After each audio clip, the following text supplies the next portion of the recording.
പശ്ചിമേഷ്യൻ യുദ്ധം ഇന്ത്യയെ ഒരു തരത്തിലും ബാധിക്കില്ലെന്ന് ആത്മവിശ്വാസം പ്രകടിപ്പിച്ചവരെയൊക്കെ ഇനി മഷിയിട്ട് നോക്കേണ്ടി വരും. യുദ്ധം ഇന്ത്യയെ ബാധിച്ചെന്ന് മാത്രമല്ല, കഴിഞ്ഞ 12 വർഷം കൊണ്ട് മോദി സർക്കാർ എന്ത് നേട്ടം രാജ്യത്തിനുണ്ടാക്കി തന്നു എന്നതിനും കൃത്യമായ ഉത്തരം ഇപ്പോൾ ലഭിച്ചു കഴിഞ്ഞു. ആഗോളതലത്തിൽ രൂപപ്പെട്ട യുദ്ധ സാഹചര്യങ്ങൾ ഇന്ത്യയെ നേരിട്ട് ബാധിക്കുന്നില്ലെന്ന് കരുതുമ്പോഴും സാധാരണക്കാരന്റെ അടുക്കളയും ജീവിതവും വലിയ പ്രതിസന്ധിയിലാണ്. യുദ്ധം ആരംഭിച്ച ദിവസങ്ങൾക്കുള്ളിൽ തന്നെ രാജ്യത്തെ പ്രധാന നഗരങ്ങളിൽ ഇന്ധനവില കുതിച്ചുയരുകയും പാചകവാതക സിലിണ്ടറുകൾക്കായി ജനങ്ങൾ നീണ്ട ക്യൂ നിൽക്കേണ്ടി വരികയും ചെയ്യുന്ന കാഴ്ചയാണ് നമ്മൾ കാണുന്നത്. വാണിജ്യ സിലിണ്ടറുകളുടെ ലഭ്യത കുറഞ്ഞതോടെ ഹോട്ടൽ മേഖല സ്തംഭിക്കുകയും വഴിയോര കച്ചവടക്കാരും ചെറുകിട സംരംഭകരും പട്ടിണിയിലാവുകയും ചെയ്തു. കഴിഞ്ഞ ഒരു ദശകമായി രാജ്യം ഉയർത്തിപ്പിടിച്ച വികസന മുദ്രാവാക്യങ്ങൾ കേവലം പരസ്യങ്ങൾക്ക് വേണ്ടി മാത്രം കെട്ടിപ്പടുത്തതാണെന്ന് ജനങ്ങൾക്ക് ഇപ്പോൾ ബോധ്യമായി കഴിഞ്ഞു. മോദി സർക്കാർ ഭരണത്തിൽ ഏറിയതിനു ശേഷം രാജ്യത്തുണ്ടായ ഇന്ധനവില വർധനവിന്റെ ചില കണക്കുകൾ സൂചിപ്പിക്കാം. 2014 അന്താരാഷ്ട്ര വിപണിയിൽ ക്രൂഡ് ഓയിൽ വില ബാരലിന് $60 ആയിരുന്നു. എന്നാൽ ഇന്ത്യയിൽ പെട്രോൾ വില അന്ന് 72 രൂപയായിരുന്നു.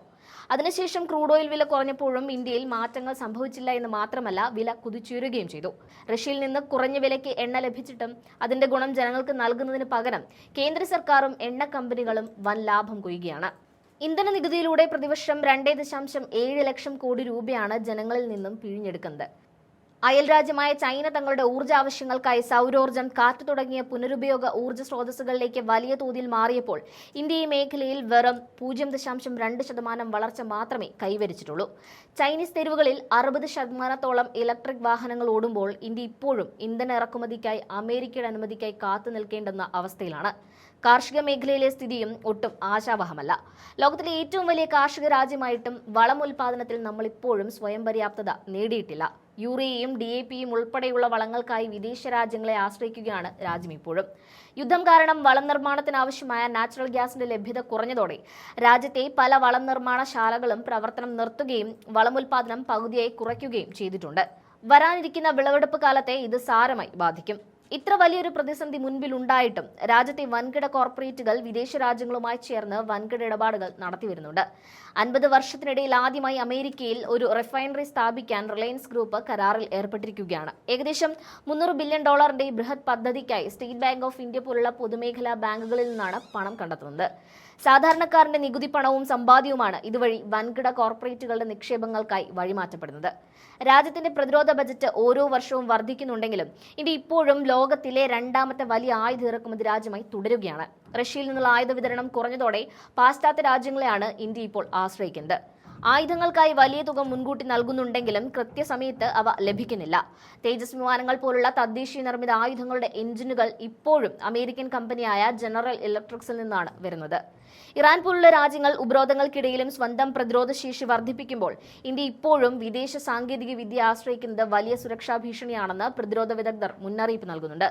മേക്ക് ഇൻ ഇന്ത്യ പദ്ധതിയുടെ ഭാഗമായി 2025ഓടെ ഉൽപാദന മേഖലയുടെ GDP വിഹിതം 25% പ്രഖ്യാപിച്ചിരുന്നുവെങ്കിലും അത് പരാജയപ്പെട്ടിരിക്കുകയാണ്.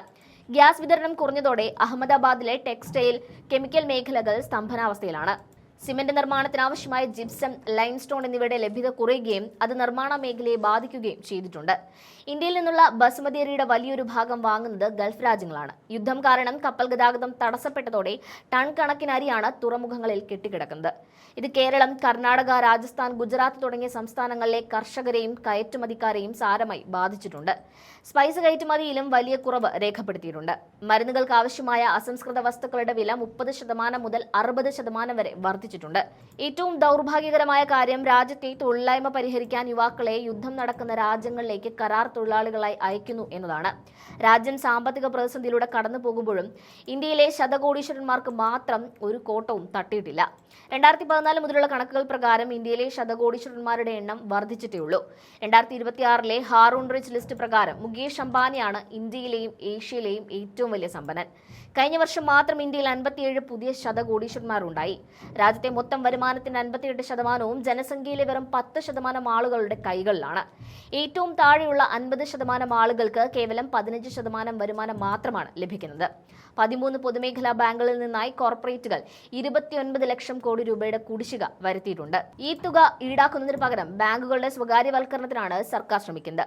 വിദ്യാഭ്യാസത്തിനും ആരോഗ്യത്തിനും വേണ്ടി ചിലവഴിക്കേണ്ട പണം കോർപ്പറേറ്റുകൾക്കായി മാറ്റിവെക്കുന്ന നയമാണ് മോദി സർക്കാർ സ്വീകരിച്ചിരിക്കുന്നത്.